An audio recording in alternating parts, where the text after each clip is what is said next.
Basically, NATO is in Ukraine, right? And they're funding the wars there. We're saying we want peace, and when we're in NATO, we're not going to have peace. Why can't we negotiate peace? We have to sit down with all sides. Stop arming. Stop those darn weapons. You know, the cost of those weapons could go to housing and food. And there are not enough nurses in the hospital to take them out of the ambulance into the hospital and treat them. This happens every day in Hamilton. It's a scandal. There's always money for war.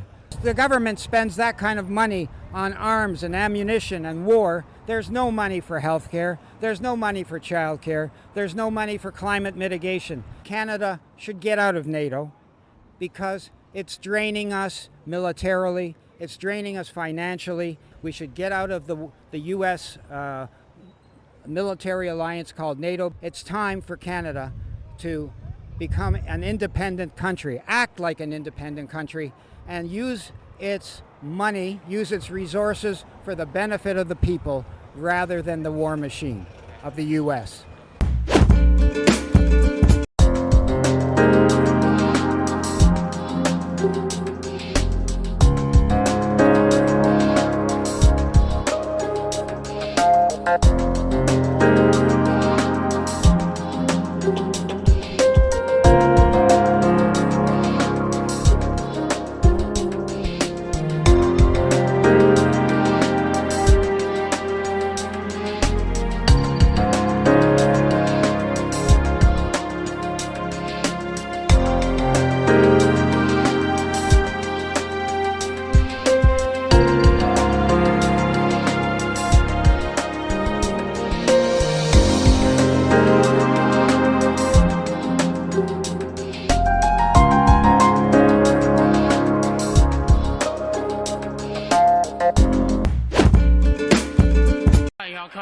据三河市当局最新的通告称，截至周五下午1点30分，爆炸事故共导致22人受伤，2人死亡。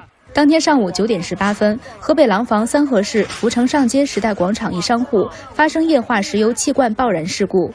根据网传现场视频显示，现场一片狼藉，街道堆满了玻璃碎片、各种钢筋等。沿街两侧大部分店铺都被炸得面目全非，多人受伤，有人浑身血流不止。附近还有一辆汽车也被完全炸毁。现场一位目击者沈庆告诉本台，爆炸现场看到白烟四起，周边有几十间商铺都有不同程度的损毁。目前现场已经戒严，不让靠近。还有多位商家表示，事发后已停电，附近商家都无法继续营业。与此同时，还有网民爆料，这次爆炸事故不是天灾，而是人祸。燕郊福城理想汇商务办公楼在落成之时，天然气就不合规，存在巨大安全隐患。近期，中国多地发生爆炸事故。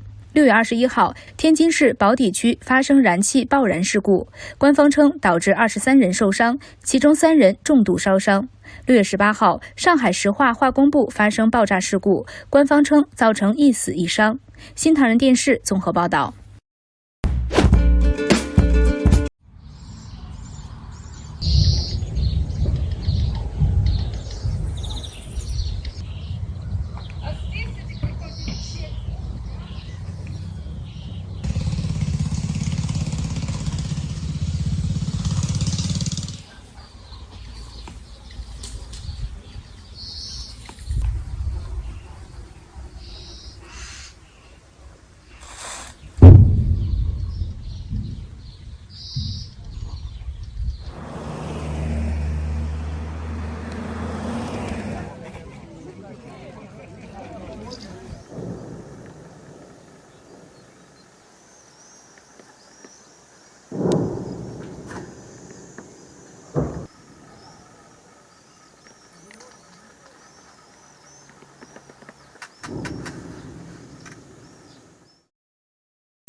新装备列装后，无论是机动性能还是火力打击能力，都得到了大幅提升，进一步增强了作战效能。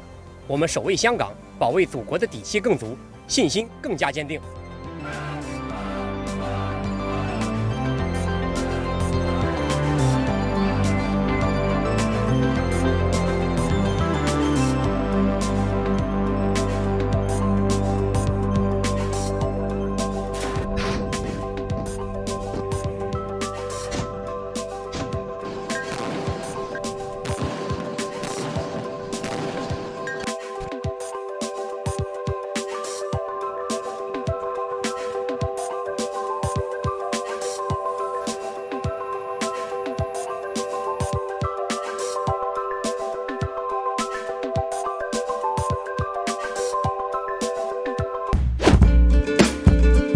This year has witnessed several nations grappling with chaotic economic crises. Many of them are heavily indebted, and most of them are part of China's Belt and Road Initiative, or BRI. Meanwhile, Min Xin-pei, a professor of government at Claremont McKenna College, said that Beijing is falling into a debt trap it dug for others. On June 22nd, Sri Lanka's prime minister said the economy has completely collapsed. On June 23rd, Pakistan's prime minister said there might be tough times ahead as the country grapples with its current economic downturn. Laos, a communist state, is under threat of a potential default on its international loans. Bloomberg said the country is facing similar strains as that of Sri Lanka. These countries and many others received hundreds of billions of dollars in Chinese loans in the past 15 years. Now they are facing a weakening currency, resource shortages, and public outrage. Min Xin suggested that it is pointless pressuring impoverished nations such as Sri Lanka to pay back loans while it is in the midst of an economic crisis. He said the economic woes these nations are undergoing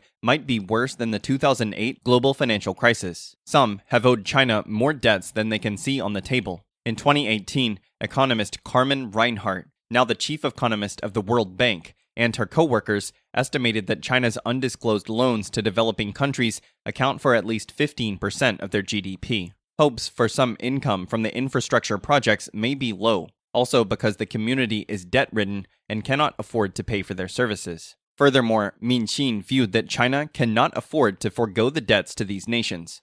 The balance sheets of China's state-owned banks, which provided these loans, will be destroyed if the debts are completely written off. Beijing will ultimately be responsible for covering its losses. Min Xin commented, China will not only lose its money but trash its reputation in the process. According to the American professor, in order to save its reputation and reduce losses, the best course of action for China is to take a multifaceted approach. This includes restructuring its debt, lowering interest rates, suspending debt repayments, and extending loan terms to avoid the threat of debt default. At the same time, Min Xin believed China should cooperate with other international donors and creditors to help the countries. This would help China re-establish its leadership role on a global scale, spearheading an economic fracas, although ironically, the fracas was created by Beijing itself. According to Apollo, more than 300 depositors of Henan rural banks gathered to protest in front of the Henan Supervision Bureau at 5 a.m. on June 25th. They were demanding access to their savings since Henan rural banks have suspended any cash withdrawals from April 18th. It is estimated that more than 400,000 depositors across the country cannot withdraw their money with the total amount of more than $6 billion involved. This money is the life savings for many people. Failure to withdraw cash has led to many tragic situations. Chen Li, a depositor at Henan Rural Bank, says that among these depositors, some have sick children and urgently need money for surgery. In another case, one depositor had to sign a consent form to give up treatment for their ill mother because they cannot withdraw the money to pay for it. Consequently, the mother died. As reported by Sohu News on June 23rd, a 50-year-old single mother is raising 2 children independently and taking care of her elderly and sick mother. She works from 6 a.m. to 8 p.m. every day. In her spare time, she knits bracelets for small factories and sets up stalls at night markets. She has saved $34,000, which she has deposited in rural banks. When her mother's cancer worsened, she couldn't pay the costs for treatment. Therefore, her only option was to choose to give up the treatment. Her mother can still not be buried because she cannot afford cemetery costs, with all her money frozen in the bank. Chen says tragedies like this will happen one after another. If people can't get the money, they can't survive. Depositors have protested so many times for their money to be returned, but to no avail. Hoping there will be no more tragedies of losing loved ones due to withdrawal failure, victims of rural banks continued to protest on June 25th. They hung up white cloth placards with the words, "Henan Rural Bank, pay back my life savings." Rural banks collude to steal people's deposits, or rural banks prohibit depositors from withdrawing. Demonstrators requested real names of officials for dereliction of duty who colluded with a lazy and inactive government. Rural banks closed the online withdrawal channels without permission more than 2 months ago. Hence, depositors demand the immediate restoration of their withdrawal freedom. The authorities not only are ignoring their demand, but also arranged for men in black and white to scare them away. Previously, people planned to protest in early June. However, they were stunned to find their health code turned red when arriving in Zhengzhou, Henan. Although authorities are investigating the incident, the red code problem and money withdrawal issues have not been resolved yet. People say they don't know how long they can last under these conditions.